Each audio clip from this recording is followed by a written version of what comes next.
Hey guys, subscribe for daily content. And if you're shopping for gear, make sure you check out the description for the newest items at some of the very best online retailers. There's also links for some of the items that I personally recommend. Thanks! What's going on YouTube? Metal Complex here, and today I've got a very interesting knife review / knife overview to share with you guys. This is a prototype, the Grambeau Knives Russ. I hope I'm pronouncing that correctly. This is something that was designed by Mr. Kane Grambeau, and it was produced by Bestech. Now, there are going to be some changes between this and the final production variant.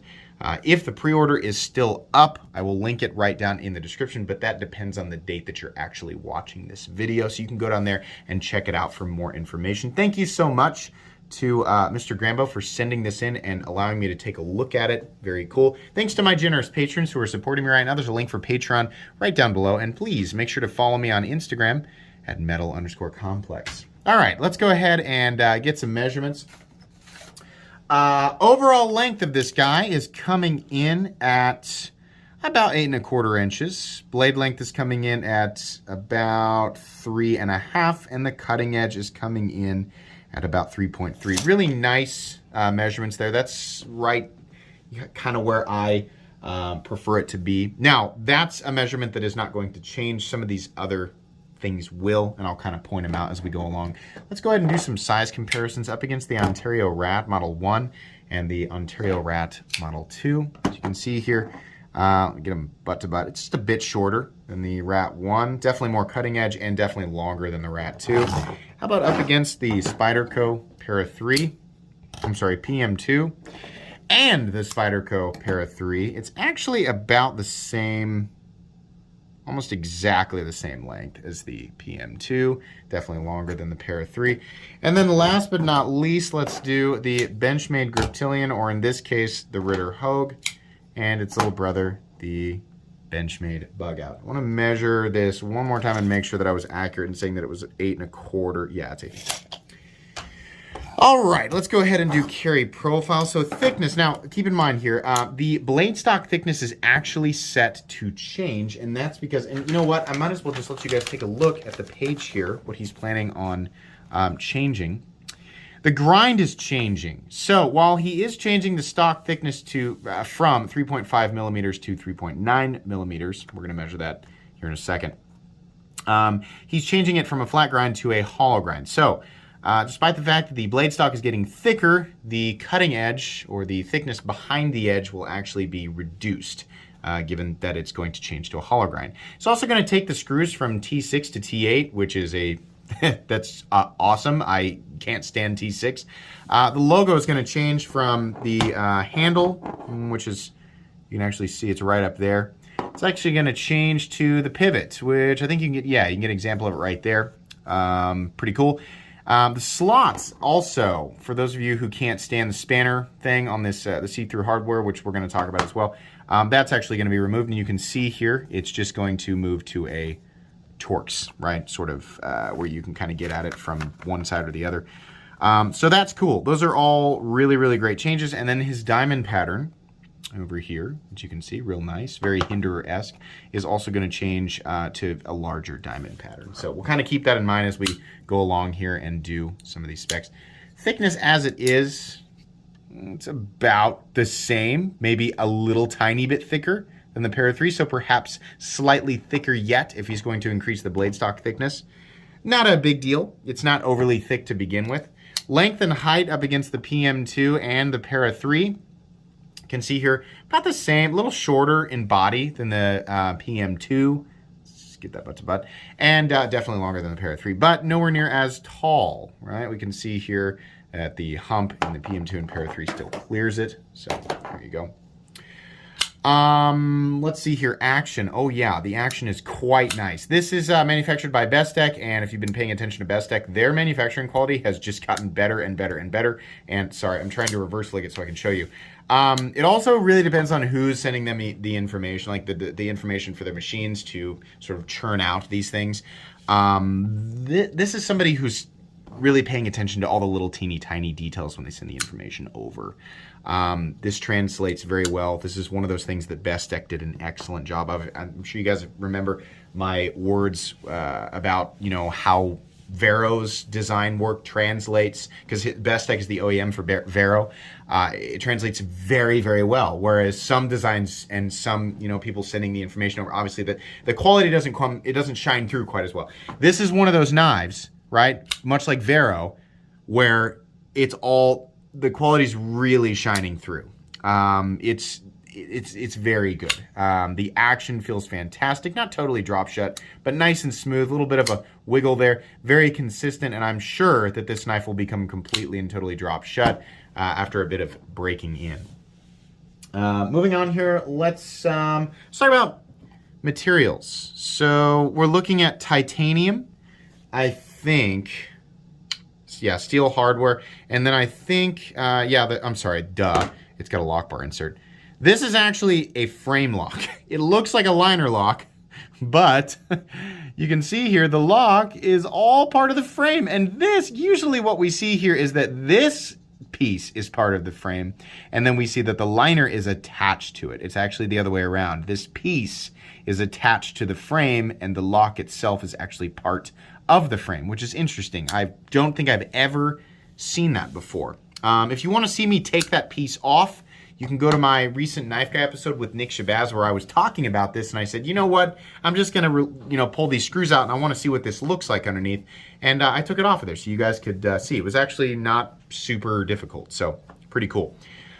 Speaking of that, you know, normally I would do a hardware check, but I don't know if he's going to change the size of the heads in here. This would be, as it sits, I think a pretty large Torx bit that would fit into this side. So yeah, so what's fitting into this side, well, I know people are going to say, it looks like heck, that's Torx. It's Torx. We're looking at a T25, and then what would otherwise be a spanner side on this side. I think the other side's going to be Torx or hex moving forward. And then, or it'll be, you know, fixed in place. I'm not sure how I would do that. And then just one side would be the adjustment side, but we won't have the slots. You know, it won't look like a Pokeball in the final version of this knife. Okay, so anyways, we do have some milling on the inside of the titanium. And then blade steel on these guys is going to be M390, which is very cool. Happy with that. I think most people will be. The weight on this guy, keep in mind it might change a little bit. We're coming in at about 4.73 ounces, which isn't terrible. I definitely have full titanium knives right at the same, like my full tie hinders that are milled out and are the same overall length, weigh about half an ounce more on the lighter side than this guy. So I don't have that much of a problem with it. The ratios aren't perfect, but you are looking at quite a bit of titanium, quite a bit of material. It's a fairly large knife, and I'm not so sure that I'm really all that concerned with the ratios anyway. But do with that information what you will. Blade stock thickness, we're not going to measure that because it's going to change. But I suppose just so you get a, because he did measure it in millimeters, which is not normally what I measure at. We're looking at, as it sits, 1.33, probably 135 thousandths, right? So perhaps he's going to go up to 140. Not really that big of a deal. That's fairly standard for this size of knife. Moving on here, I think that's pretty much everything. So this is a very, very good looking knife. Now, he's got his own design language here. So, you know, I want to be careful with how I word this.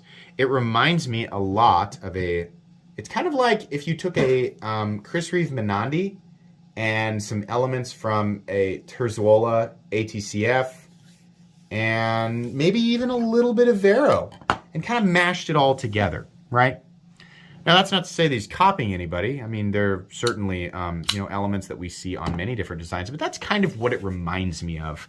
But it's still doing its own thing. And because it has similar aesthetic lines to, one or multiple of those, what I was just talking about there, it looks very good. The titanium is nice and contoured. The chamfered lines are right here. This is all just not, like, everything just looks nice.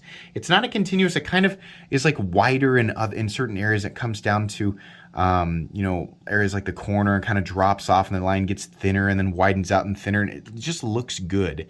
It looks kind of like it's flowing, you know, through water and not just sort of crammed into this boxed space. It looks good. This area right here is this nice big open sort of canvas, or this big open area where you're free to kind of put your hands where you want to. You want to choke up a bit, you want to rock back a bit, you can. It's very, very comfortable. The jimping, it's on a ramp, so you can make extra use of that. Not super aggressive jimping, but definitely functional jimping, right? Really comfortable. I cannot stress that enough. This is an extremely comfortable knife.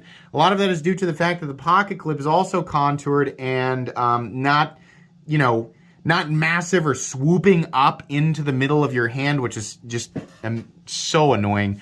But yeah, it's not doing that. So extremely comfortable.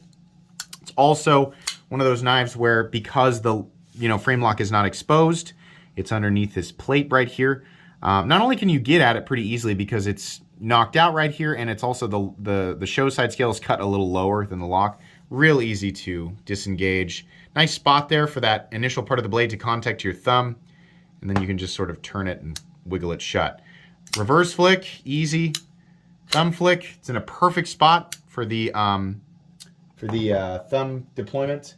I wonder, for a second there, I thought maybe he was altering the thumb studs, and I was going to say he doesn't need to, but no, it doesn't say that. At some point, this was apparently a full, like, intended front flipper, and I went to front flip it in the unboxing, and just like you saw there, was able to. And he said, you're not actually supposed to be able to. You can tell that probably this area used to be a bit taller, and he just knocked that corner off. Looks fine. I'll tell you though, once you figure it out, you're absolutely able to front flip it. So, you know, maybe if he was trying to get rid of a little unicorn horn here and just make it a thumb stud only knife, you know, you get to have that. Maybe it just looks aesthetically better to him, so we can enjoy that. And honestly, if you can get it, you know, just right, you can still front flip it. So that's kind of cool. The detent is tuned just right to be able to do that, and I'm very much enjoying it. The blade shape, like I said, that's kind of the part of it that makes me think of a terzuola. I know people are gonna say you're pronouncing that wrong. Terzuola. Thumb stud, just a little teeny tiny bit of the cutting edges, you know, or the thumb stud's a little tiny bit in the path of the cutting edge, just like maybe 1/8 of an inch, not really that big of a deal. Beautiful standard, just sort of drop point blade, flat, that carries out maybe 55% or so the length of the blade. This is a flat grind. The new grind is going to be a hollow grind. So this gets reasonably thin down here. Not too bad, but it'll probably be thinner on the hollow grind, so that's great. In the picture, it looked like he was doing a satin finish. I honestly, well, no, never mind. It doesn't really look like that. It's just, I hope he keeps the tumbled finish, because the tumbled finish looks really, really good. I very much like that, and that keeps the edges up here nicely knocked down. A little swedge up there, right? Still plenty of material out of the tip, and it should remain the same on the new grind, considering that the hollow grind would start, you know, up here. So yeah, just a really nice functional blade shape, and goes perfectly with the rest of the knife. Very, very nice. Just very, very good. Moving down here, I love the see-through hardware, and that's gonna make it potentially a little bit frustrating to take. If the pivot itself, you know, if it requires that you have to put a tool in both ends, I can understand why some people might not like that. For me, as somebody who owns, I don't know, 20 drivers and 20 sets of, you know, bits and stuff, I don't really care. It makes it easier if we have a captive pivot and can just turn one side, sure. These are nice large fasteners, probably not gonna strip anything.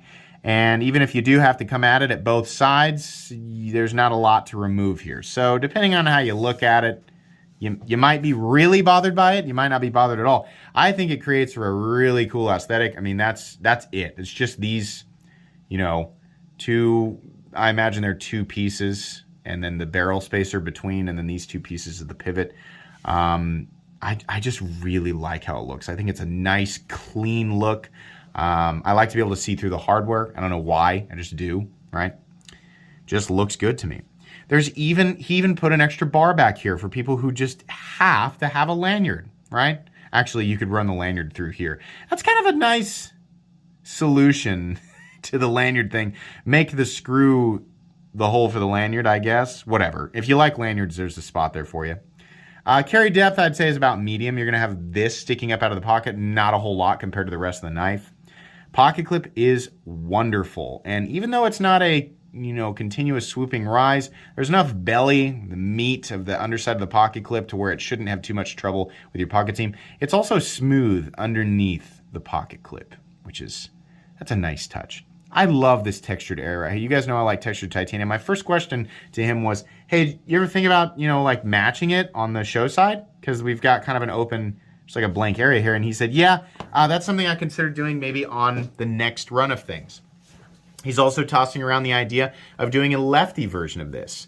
This is just one guy, right? Just doing a small batch. He doesn't have the capacity to make, knives like Spyderco, right? So I don't want, anybody to think, well, why didn't he do this, right? I want it. Well, because it's just one person just taking a design and, having Bestech manufacture it, and it's probably limited on the batch because that's going to cost him money, right? But I would venture to guess that this is going to do well. And maybe in the future, there'll be some other things. I like the idea of having some matching texturing on the side, or maybe having, this pattern's wonderful. Maybe having a different pattern or something, some ano options, things like that. This is kind of just his first, this is the first run for this knife, right? It's got another design. And depending on when you're watching this video, you may have already seen it, or it may be coming down the road. But yeah, the way that he's got this it's nice. I like it. The frame, this is interesting, this piece of hardware, but I prefer that. Honestly, whether it was a liner lock that was attached to the frame, or in this case, it's a frame lock with a piece of steel just protecting it or covering it, I like this. Either way, it works, right? You don't have to worry about where your fingers are. You're not putting excess pressure on that lock bar during the flip, and you're also not putting excess pressure on the lock bar while you're using it. This would be an absolute joy to use. This just screams user knife to me. It's such a comfortable knife, and it's such a good looking knife. Somebody who's really thought this out. And if you watch the unboxing, I just immediately latched to this thing. I just love the design. I love how it looks, and it works really well. I'm glad that we didn't, he could have easily made this a flipper, and maybe he will in the future. I don't know. He could have easily done that. This area's cut out back here. Could have made a little low profile flipper tab. Doesn't need to be though. I like that it isn't. I like that it's just clean. Right when it's open, it looks clean, and also when it's closed, it just has this nice slender, everything is right where it needs to be kind of look. Stop pin is right back here. You can see here, no shouldering, doesn't need it, that's fine. Absolutely and completely solid on lockout, easy disengagement, no lock stick. We don't have any pivot lash, which is great. Nice and smooth, this is all very consistent in here. And then, nice. Usually Bestech's detents, I'm kind of used to them kind of thudding, but this one, no. Yeah, and then the centering also, if you guys didn't see that, it's also, the centering is also very good. It might have come ever so slightly off because I've been flipping it. Is it? If it is, it's just a hair. I've been just playing with this over and over and over and over again, right? But perhaps a small turn of the pivot could bring that back. It should be pretty easy. So I don't know if I want to count it off too much. It's a prototype, right? Yeah, I really like this. And I told him, I said, you could release it just like this and it'd be fine. But the changes that he's making, I'll show you guys again. I think most people are going to welcome these. So what's the price on this? A lot of people are saying, I went to the website. He wants $380 for that. No, you didn't convert it. The website defaults to Australia. So that's the pricing you're going to get, but you have to convert it. So if you live in Australia, then yes, it's accurate. If you're like, one of the other, 87% of the population who watches my channel, you're from the United States. one of the first things, if not the very first thing to pop up on his website, is a US converter thing. So convert it, and you'll find then that the price on this guy is about $283, which I'm not upset with at all, given what we are getting here. This is very cool. This was designed by somebody who knows knives, somebody who knows what they want in a knife, and honestly, I think he shares a lot of preferences with a lot of us. It's not just me, right? These are just good.